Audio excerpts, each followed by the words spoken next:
Welcome back friends. हम पढ़ते हैं जैसे भगवत गीता को एक शास्त्र के रूप में, और हम देखते हैं कि कृष्ण अर्जुन के सारथी बनते हैं और कुरुक्षेत्र की युद्ध भूमि पर अनेकों कार्यों में संलग्न रहते हैं।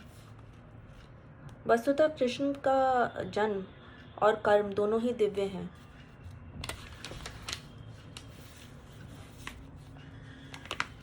उनका कर्म मनुष्यों के कर्मों के हिसाब से, उनका जन्म मनुष्यों के जन्मों के हिसाब से नहीं है। जब कोई भी व्यक्ति श्री कृष्ण के जन्म व कर्म को सही ढंग से जान लेता है तो परिणाम होता है कि वह व्यक्ति देह त्याग करने के उपरांत फिर इस भौतिक जगत में जन्म ग्रहण नहीं करता। वस्तुतः वह सीधे उन्हें ही प्राप्त करता है। साधारणतया जब कोई व्यक्ति अपनी देह त्याग करता है तो उसे दूसरी देह धारण करनी पड़ती है। देहधारी जीव अपने कर्मों के अनुसार निरंतर जन्म मृत्यु के द्वारा एक देह का त्याग करके दूसरी देह धारण करता है। इस तरह आत्मा का देहांतरण अपना वेश परिवर्तन करता रहता है। हम सोच सकते हैं कि ये जैसे वर्तमान देह है, ये भौतिक है। अभी हम इसे वास्तविक शरीर समझते हैं, परंतु है तो ये एक पोशाक के समान ही। वास्तव में हमारा वास्तविक शरीर भी होता है और वह है हमारा आध्यात्मिक शरीर।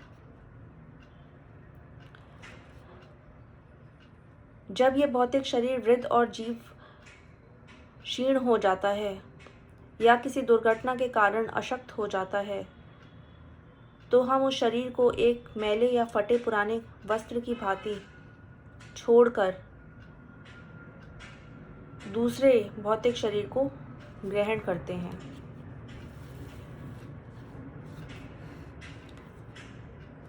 जैसे भगवत गीता में 2.22 में बताया गया है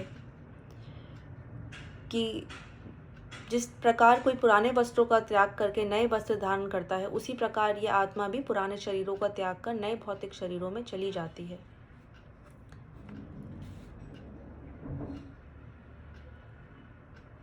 वहीं पर फिर से ये क्रम शुरुआत होता है। शिशु, बालक, किशोर, तरुण, प्रौढ़ और वृद्ध, अंत में अशक्त और व्यर्थ होकर फिर दूसरा शरीर बदल जाता है। अतः शरीर में निरंतर परिवर्तन होता रहता है और मृत्यु तो हमारे वर्तमान शरीर का अंतिम परिवर्तन मात्र ही है।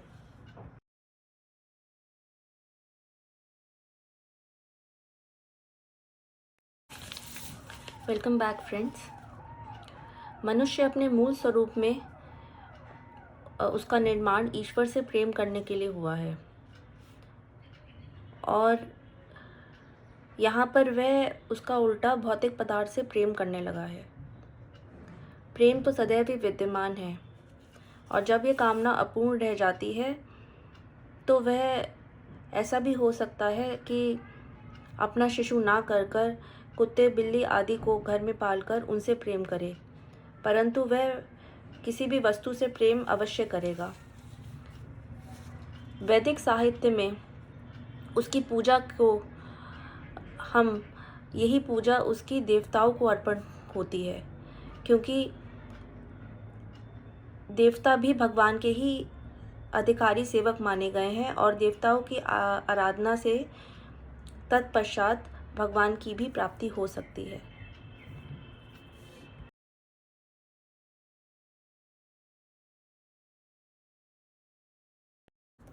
Welcome back friends.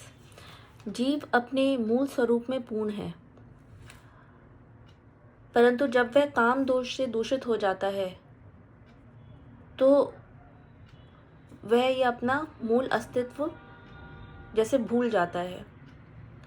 जिस प्रकार सोने का छोटे से छोटा खंड भी सोना ही होता है, उसी प्रकार पूर्ण ब्रह्म का अंश जीव भी पूर्ण ही होता है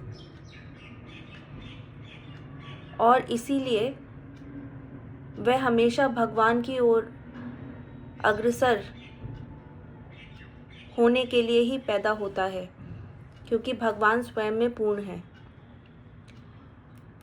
वास्तव में जो भगवान को पाले वही सुखी होगा और उसी का जीवन पूर्ण आनंद और पूर्ण ज्ञान से परिपूर्ण होगा।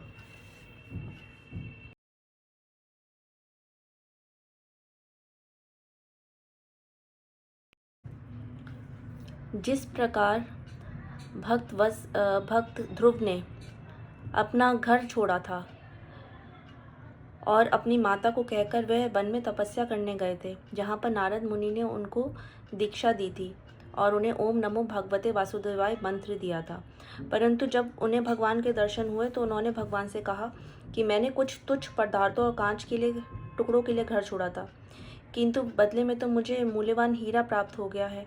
मुझे प्रभु के दर्शन हो गए, अब मैं परम संतुष्ट हूँ और अब मैं आपसे कुछ मांगना नहीं चाहता। इसी प्रकार कोई व्यक्ति निर्धनता या घोर दुख से पीड़ित होने पर भी अगर उसे ईश्वर के दर्शन या साक्षात्कार हो जाता है तो वह किसी भी भौतिक पदार्थ की इच्छा नहीं रखेगा। वस्तुतः वह भौतिक पदार्थों के स्वामित्व की मूर्खता को समझने लगेगा और वह उनको एक तरफ कर भगवान में ही रम जाएगा।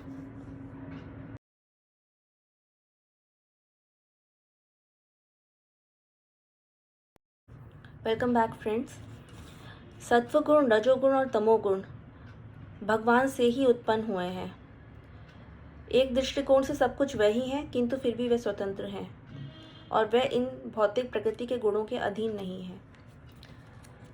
सभी स्थितियों में इन तीन गुणों की उत्पत्ति भगवान के द्वारा हुई है। जिस प्रकार एक इंजीनियर बिजली का निर्माण करता है और वह घरों में इस विद्युत शक्ति की वजह से फ्रिज के रूप में ठंडक और बिजली के चूल्हे या आदि के रूप में गर्मी के रूप में प्रस्तुत होता है, परंतु जो ऊर्जा खुद में होती है बिजली घर से जो निकलती है वह ना तो विद्युत शक्ति ठंडी होती है और ना ही गर्म। इसीलिए श्री कृष्ण के लिए तो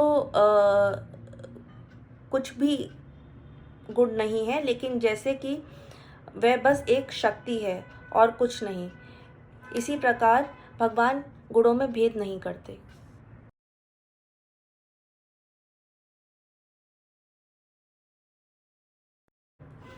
वेलकम बैक फ्रेंड्स। आज हम ये ज़रा विचार करें कि ये चंद्रमा का प्रकाश कहाँ से आ रहा है, ये सूर्य का प्रकाश कहाँ से आ रहा है।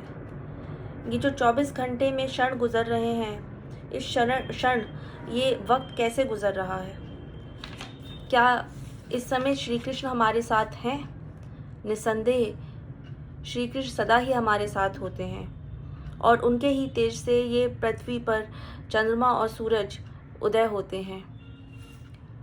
जैसे ही हम भगवान को हर क्षण स्मरण करते हैं तो ही भगवान की उपस्थिति का हमें प्रत्यक्ष अनुभव होने लगता है और ये अनुभव हमें सुनने से, शास्त्र सुनने से और कीर्तन आदि करने से प्राप्त होता है। भगवान की उपस्थिति भगवान की ही कृपा से प्राप्त होती है।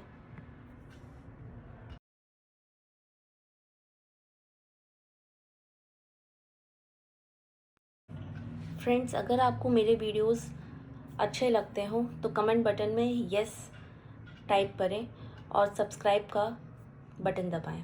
Thank you.